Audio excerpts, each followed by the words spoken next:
안녕하세요. 헬레네입니다. 새해가 되면 우리는 새로운 목표를 세우게 됩니다. 여러분도 올해 이루고 싶은 계획이 있으신가요? 많은 계획 중에 올해는 독서를 좀 제대로 해보자 하는 분들이 이 영상을 클릭하셨을 거라고 생각됩니다. 독서가 좋다는 건 모두가 아는 사실이에요. 하지만 마음처럼 쉽게 실행하기 어려운 부분이 있으셨을 거예요. 일단 시간이 꽤 많이 소요된다는 점입니다. 바쁜 현대사회를 살아가는 우리들에게 아주 큰 걸림돌이죠. 아무리 얇은 책이라도 끝까지 읽어내려면 꾸준함이 필요합니다. 이것저것 해야 할 일이 많은데 한 가지 일을 계속적으로 한다는 건 굉장한 노력을 필요로 하는 거예요. 또 바쁜 시간을 쪼개서 책을 읽기로 했지만 막상 무슨 책을 읽어야 좋을지 결정을 내리기 어려울 때도 있어요. 우여곡절 끝에 책 한 권을 읽어냈는데 책장을 덮자마자 내가 무슨 내용을 읽었지? 하고 기억이 안 나는 경우도 있고요. 이왕 시간과 노력을 들여서 독서를 하기로 했다면 한 권을 읽더라도 제대로 읽고 싶으시죠? 저도 본격적으로 책을 읽기 시작했던 당시에 이런 비슷한 애로사항을 경험했어요. 그렇게 시행착오를 겪다 보니까 지금은 독서가 취미가 아닌 생활이 되어버렸는데요. 오늘은 독서를 하고자 마음먹으신 분들이 저처럼 힘들게 독서를 시작하지 않고 좀 더 재미있고 신나게 독서를 하실 수 있도록 도움이 될 만한 이야기를 좀 들려드릴까 합니다. 끝까지 잘 들어보세요. 책은 읽고 싶은데 시간이 없다면, 도무지 독서할 시간이 없다고 말씀하시는 분들이 계세요. 독서도 시간 여유가 있어야 하는 여가 활동이라고 말이죠. 그렇다면 독서를 생활화한 사람은 과연 시간이 남아 돌아서 책을 읽는 걸까요? 하루 24시간은 누구에게나 공평하게 주어지는데 신기하게도 독서 시간에 빈익빈 부익부가 존재합니다. 할 일 없이 시간이 남아도 책을 안 읽는 사람은 독서가 좋다고 계속 권해봤자 끝까지 읽지 않습니다. 반대로 눈꽃을 새 없이 바쁘게 살아가지만 시간을 쪼개서 책을 읽는 사람은 강제로 책을 빼앗아서 못 읽게 하더라도 어떻게든 책을 읽을 거예요. 왜냐고요? 책만한 스승이 없다는 걸 잘 알기 때문입니다. 그럼 시간 활용은 어떻게 해야 할까요? 독서 시간을 확보하기 위해서는 불필요한 시간을 줄이면 됩니다. 스마트폰이나 TV를 보며 흘려보내는 시간만 줄여도 꽤 많은 양의 독서를 할 수 있어요. 저 같은 경우에는 외출할 때 무조건 책 한 권씩 들고 나갑니다. 틈새 시간을 활용하기 위해서예요. 달리는 자동차 안에서는 책을 읽지 못하지만 가끔 이용하는 지하철은 책을 읽기 너무 좋은 환경이죠. 밖에서 이동할 때도 마찬가지예요. 길 다니면서 책을 펼쳐서 이렇게 읽진 않지만 엘리베이터를 기다리거나 횡단보도에서 신호를 기다리거나 누군가를 기다릴 때, 그리고 병원에 가서 제 차례를 기다릴 때도 항상 책을 읽습니다. 1년에 한 번 정도 미용실 머리하러 갈 때도 잡지책을 보지 않고 제 책을 가져가서 읽습니다. 그리고 이건 좀 부끄러운 이야기인데요. 화장실에 들어갈 때도 꼭 책을 가지고 들어가요. 그러니까 아침에 눈 뜨자마자 화장실 앞에 놓여진 책을 들고 들어갑니다. 지금까지 부작용은 없어요. 단 몇 줄을 읽더라도 이렇게 독서 시간들이 쌓이면 한 달에 한 권 이상은 읽으실 수 있을 거예요. 책을 어떻게 읽어야지 고민된다면 독서 초보편. 독서 초보라면 일단 다양한 책들과 친해지기 위해서 도서관에 가시는 걸 추천드립니다. 부담 없이 이런저런 책들을 탐색할 수 있기 때문이에요. 어떤 도서관이든 상관없어요. 여러분 집에서 가장 가까운 곳이 가장 좋은 도서관입니다. 규모가 작더라도 괜찮아요. 책이 너무 적어서 읽을 게 없다고 걱정하시기도 하는데요. 상호대차 서비스를 이용하면 인근 다른 도서관에서 원하는 책을 배달받아 볼 수 있어요. 도서관에서 책을 대출할 때 한 명당 5권으로 제한되거든요. 저 같은 경우는 5권은 너무 적어서 가족별로 카드를 만든 다음에 한 번 갈 때 15권씩 책을 빌렸어요. 그럼 딱 2주 동안 읽기 좋았거든요. 나중에 도서관 사서님이 묻더라고요. 이거 빌려갔는데 이거 다 읽긴 하냐고요.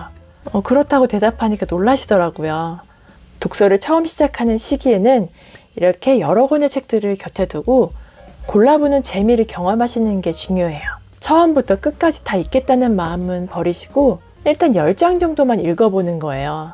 거기까지 읽어봤는데 잘 안 읽힌다 싶으면 다른 책을 읽으시면 되고요. 그렇게 반복하다 보면 어느새 끝까지 다 읽게 되는 책을 만나실 수 있을 거예요. 이번에는 독서 중수편이에요.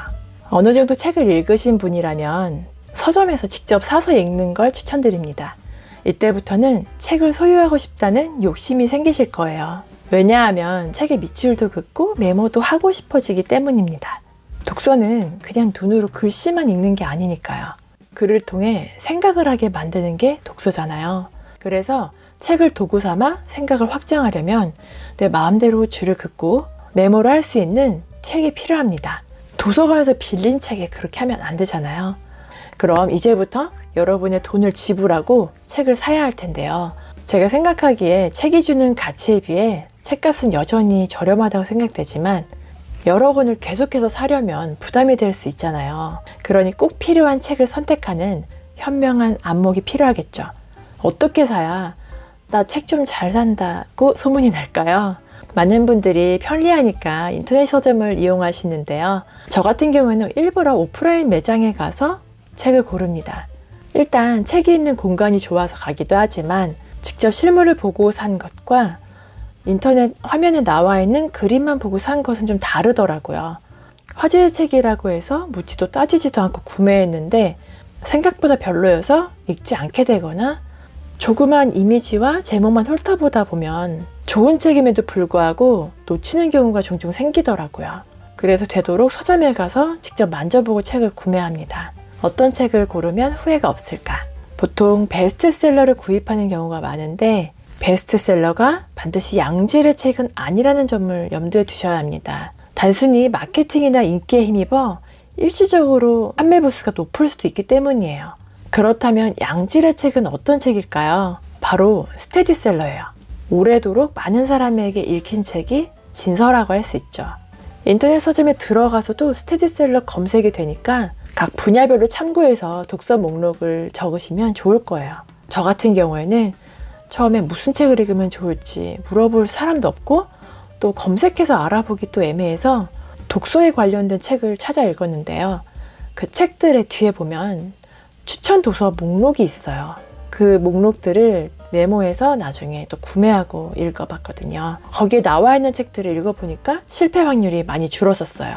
여러 작가들이 추천한 책을 읽는 것은 깊이 있는 독서를 할 때 많이 도움이 됐어요.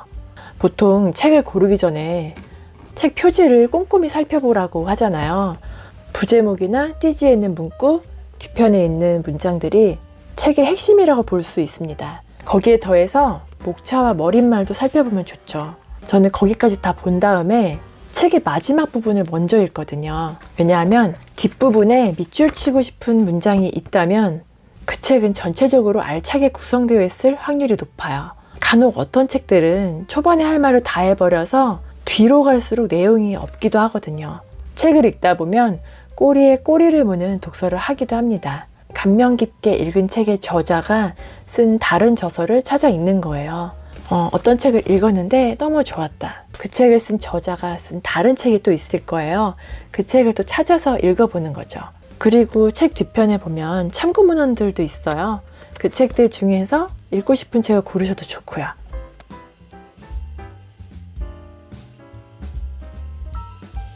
지금까지 독서에 도움이 될 만한 이야기를 들려드렸는데요. 어떠신가요? 당장 책을 읽고 싶으신가요? 작심 3일이 되어도 좋으니 지금 당장 독서를 시작하셨으면 좋겠어요. 3일이 지나고 나서 다시 독서해야지 하고 마음 먹으면 되니까요. 그렇게 3일마다 결심하다 보면 연말쯤에 꽤 많은 양의 책을 읽은 여러분을 발견하실 수 있을 거예요. 책 읽는 사람이 점점 줄어드는 세상입니다. 저처럼 책 없이 하루도 못 사는 사람이 멸종되지 않게 동참하실 거죠? 그럼 올 한 해도 책과 함께 즐거운 추억 많이 만드시길 바라면서 영상 마치겠습니다. 구독과 좋아요, 댓글, 그리고 알람 설정 꼭 기억해 주시고요. 오늘 하루도 즐겁게 보내세요. 다음에 만나요.